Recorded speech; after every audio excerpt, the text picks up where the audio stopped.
tried to warn me and told me I'm great, but I know better and I'm no better. There's nothing left but revenge and vendetta. Now that the flavors expire, I'm seeing beauty in neither. That's some scary shit, I'm trying to bury it. They say that hard work trumps talent when talent don't work hard. Wholeheartedly working my birth chart. Means that I'm full of shit, tissue is burnt scar. What's up, everyone? Mankini here with Mankini TV.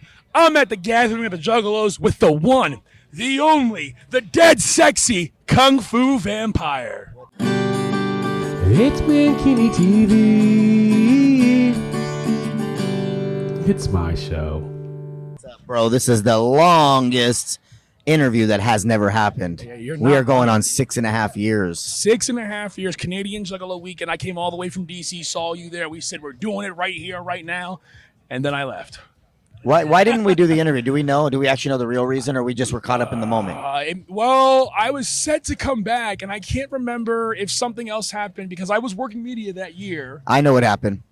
He went and got some Timbits at Tim Hortons, and he went and got some poutine. Oh, I definitely got some poutine. And he went to sleep. Yeah, that definitely happened. And I kept drinking. There was this Juggalo who kept pouring us limoncello. He kept calling it.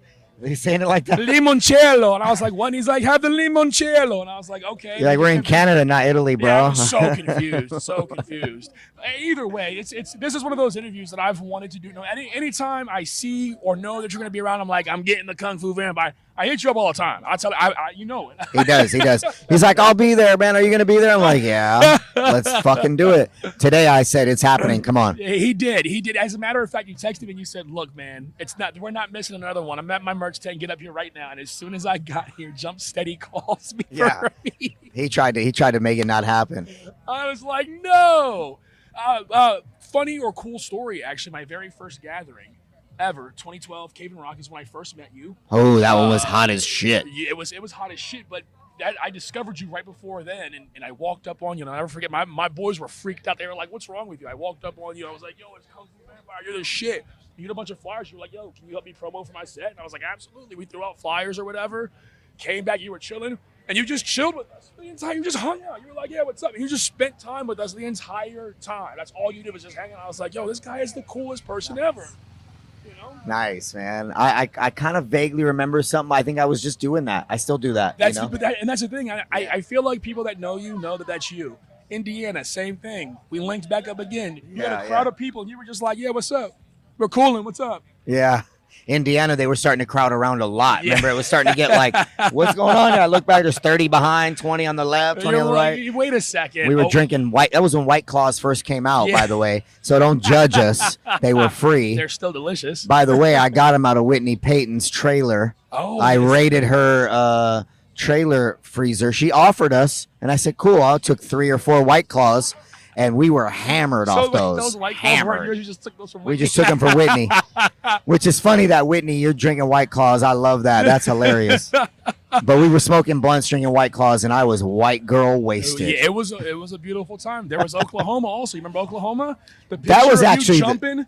That was awesome with the big group of us, right? Yeah. Yes. Big LA and everybody. Yes. Busey, yeah. You're a staple in this community. You really Awesome. are. I mean, I feel like, for better or worse, you should just be at every gathering.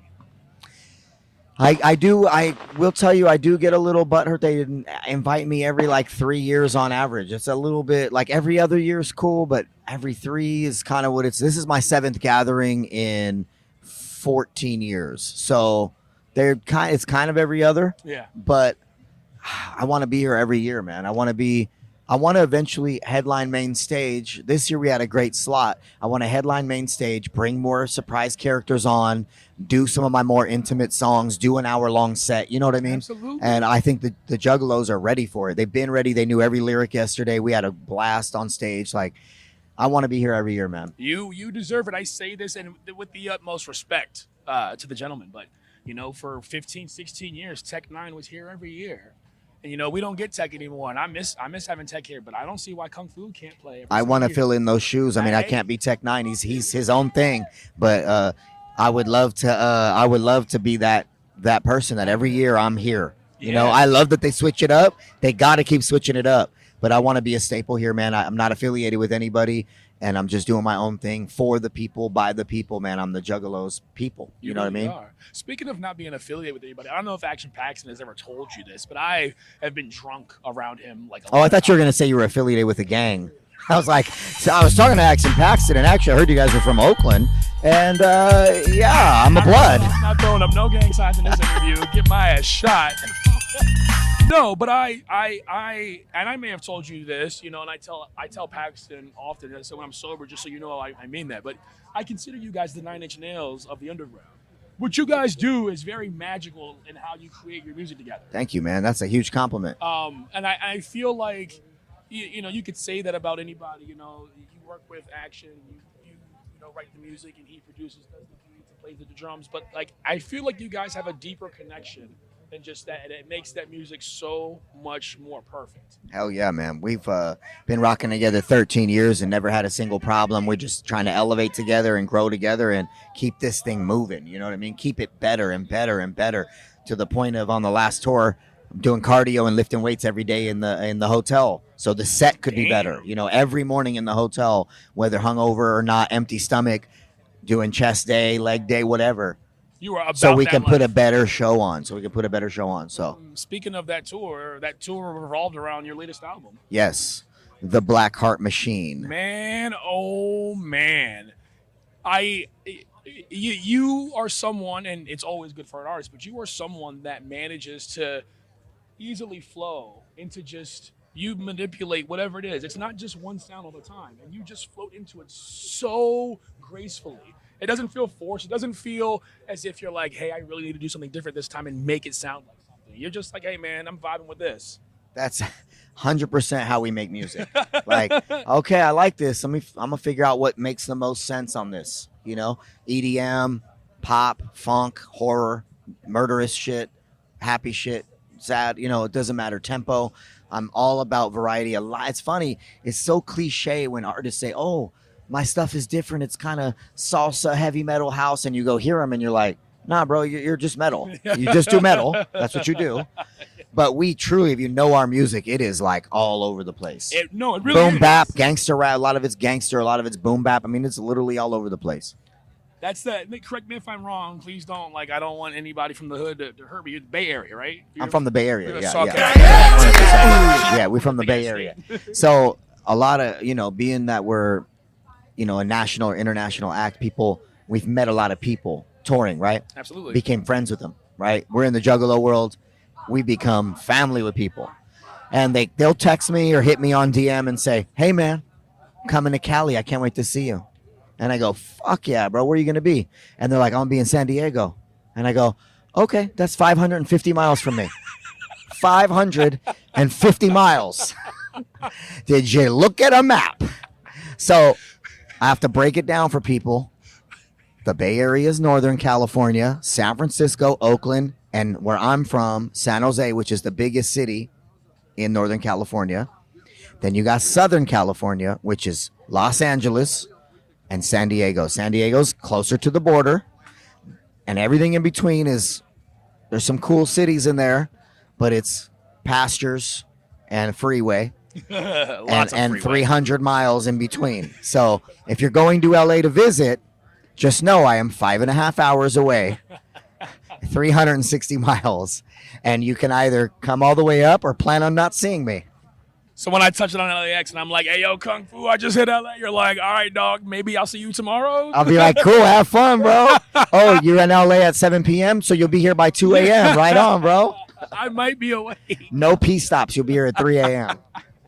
Oh my God. We love LA though. That's like, we're Bay Area. I have a very Bay Area energy, bro. I'm all about it. I rep it. Make sure everybody knows I'm from San Jose in the Bay. We are very, it's a very thick culture, you know, the hyphy culture. Absolutely. E40 is our mayor, you know what I'm saying? I was gonna bring Too Short's our president, you know what I mean? Mr. Fab, the Jacka, Mac Dre, you know, even G-Eazy, which people try to hate on, he's amazing, and he is Bay culture. Absolutely. And, you know, these are the people that we look up to, and it's just a different vibe. We do things differently. Low riding, San Jose, low riding, the Latino culture, everything. We have a lot of culture there, and I'm very proud to be from there, but we also love LA. You know, we love going there. I love visiting LA, and man, I feel like I'm on vacation when I'm there. I dig it. And that's a cool thing to point out. You know, when we talk about music and where it comes from, you've got East Coast rap, you've got New York, you've got Dirty South, you got all this.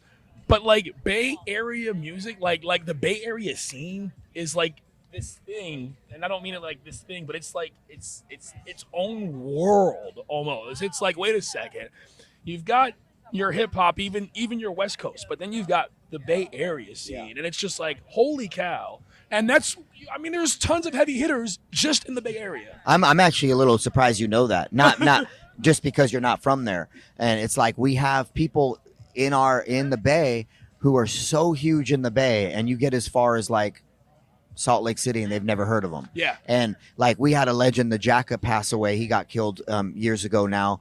And he was a legend. I mean, in the Bay. We have Andre Nicotina, who just played his very last show ever with the orchestra, the San Francisco Orchestra behind him. Shit. We have Mac Dre, who has started an entire culture. You know, E40, who's probably the longest running, heaviest hitter in the history of hip hop, who still is considered kind of underground and gets slept on.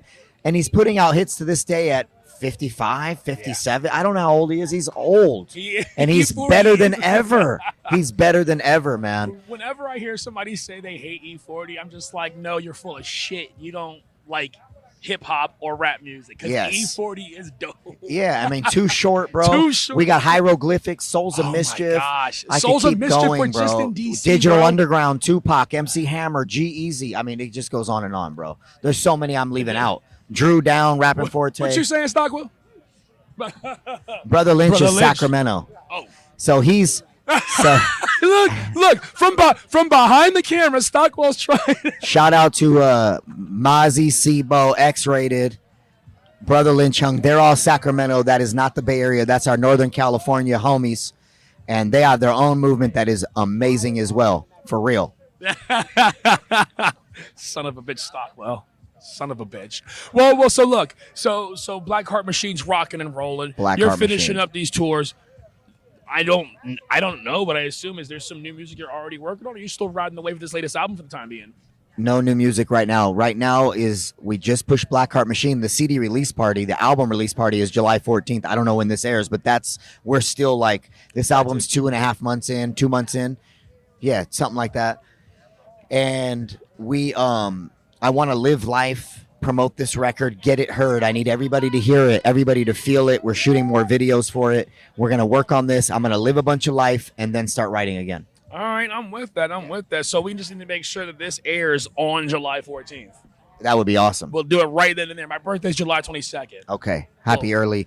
Now that's you're a cusp, baby, of the I am. The shit people pay attention. All women pay attention to. I need to start acting like that.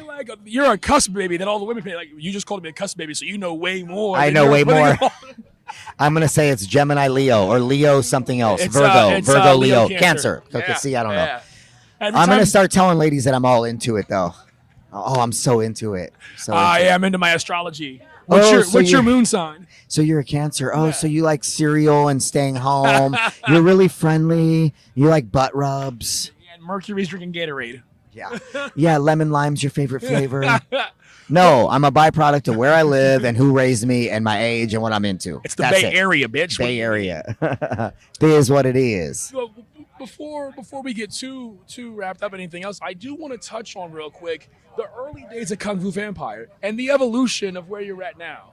The early Kung Fu Vampire was, for better or worse, this scary guy right here.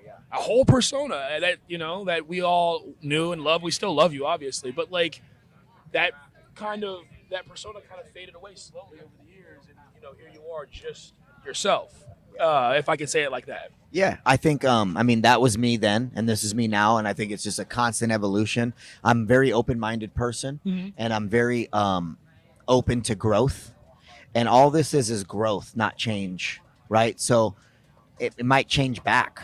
It might continue in another direction.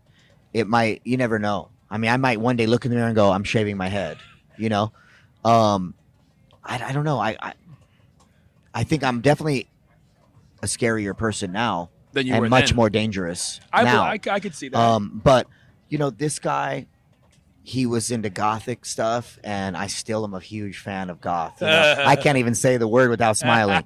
A lot of people know, some people don't know. I coined the term goth hop or gothic hip hop. That's something I came up with in 2099, and I still love that. And the music hasn't quite completely evolved. There's always dark songs on every album. There's always light songs. There was back then. There is now, and I'm just going to keep it going, and I just hope people understand it, respect it, and understand I don't pander and try to like do a certain look so people will buy my shit. Yeah. I'm just doing what works for me, and I'm blessed that I'm probably the only artist in the entire underground who went from hardcore face paint to non that they love still, that they've grown to love even more. I think I'm the only one who's done that. That's a really good point, because let's just say, for example, if the clowns took their face paint off and changed their style a little bit and kind of evolved, I don't think any of this would exist the way it does now. There would be some mad people. There's going to be some piss balloons thrown on stage. Oh my god! It would be a piss Armageddon. But they're so good. People, I mean, who knows? I mean, that for me, it's been a long road, and you know, I just don't do this for money. I probably left a lot of money on the table by changing that look. There's plenty of juggalos who are like, oh, we don't fuck with him anymore because of the look, you know? Yeah. And that's unfortunate. That's their loss, because the music has gotten better. That's real short-sighted of them. The music's gotten better. And we don't want those type of people to like us anyways. We want people who are just like, oh, I'm listening. I hear it. I hear what's going on. I'm vibing. Yeah. And I mean, it's not like I've started wearing, I mean, I don't look that crazy. I don't think I did anything too crazy, you know? No, I dig the hair, though. Like, I am mad about the hair, because, like, I got really curly hair. I'm like, I want some Kung Fu Vampire hair. Well, I got wavy hair. I got in between. Okay. Curly's pretty tight, bro. You can rock the curly. I do sometimes, and then it just gets too much to brush or put in cornrows, and I'm like, I'm done. The thing is, too, man, this is not only how I look. There's nothing in my hair. I don't have a hairstyle. There's no gel in it. You just wake up and do that. I wake up and this is my hair. I just get a fade. So everything is natural. So if you're into people who are organic and natural and who they really are, I'm your guy. Boom. You know what I'm saying? Boom. And I'd rather hang out with juggalos, fans, friends, than be painting and taking it off and worried about that. So that was initially kind of why I stopped doing it. But that does bring up a point that you kind of hinted at it a minute ago. I think there's a possibility that guy makes a comeback every now and then, maybe even a small tour to throw it back to that. Maybe. So the Dead Sexy anniversary, 15-year anniversary, is in 2 years. Okay. So you never know. I think that a Dead Sexy anniversary tour would be pretty crazy. That would be insane. That would be insane, and we cap it off with a headlining performance at the Gathering of the Juggalos. That would be amazing. That right there. So now I'm going to hold this interview for 2 years and force him to do that. I will do that. I will pay with my own pocket to bring all the players out, whatever I got to do to give these people what they want. Here, I'm not going to change who I am on a day-to-day. Sure. But when we're here, we do that for the 15-year anniversary. I would love absolutely. it. The fans would love it. The Juggalos would love it. We we don't even call them fans, by the way. I call them supporters and listeners. And I also call them fangs, because you're just adding a G in there. So fangs, you know. And any fan of Kung Fu Vampire is a G. I like that. What am I doing on this TV here? I should be in marketing somewhere. No, seriously. Kung Fu, seriously. This is 6 years in the making. I'm so overdue, happy that you sat down with me, and I know that schedules are busy. It all happens. I knew it would happen one day, and I know, literally, like I said, Jump City called me, and I ran away again. Crazy. I'm glad you stayed right here and waited for me. You're like, this son of a bitch. We were right there. We were right there. No, but seriously, you are one of the coolest, most down-to-earth guys in this music scene. There's so many divas, so many people who think they're above everything else and everyone else. Mankini TV isn't about being above anyone or anything, because we're all equal in this playing field here. And that's what this is. Unity and respect, man, all the way through. Kung Fu, thank you so much, thank my you, bro. guy. I appreciate you. Yo, Mankini, he's the man right here. I love this guy. You know what this is. This is Mankini TV. This is Kung Fu Vampire, 6.5 years in the making. We're finally here. July 14th, Black Heart Machine CD release party going down in the Bay Area, right? San Jose at the Ritz, yes. San Jose at the Ritz. You already know what it is, baby. If you're not there, you're fucking up. 15-year anniversary of Dead Sexy in 2 years. We'll see what happens. Until next time, I'm Mankini, and this has been Mankini TV. We out. Yeah. Underground legend, they threatened by earth bars. Knowledge, my weapon is flesh. When I taste it, it's sweet. Baby, it's me. Cold world hurting from the new SARS. We all wanna feel butterflies, but it's looking more like robot bees. Anything to immortalize, yeah. Living life, Californication. All the lies and the false celebration. Mechanical profit, deep pocket. Deepak Chopra. Got a couple of loose sprockets. Hella sus, obnoxious, no conscience. Conscientious nonsense. Let me give you a minute to process. They tried to warn me.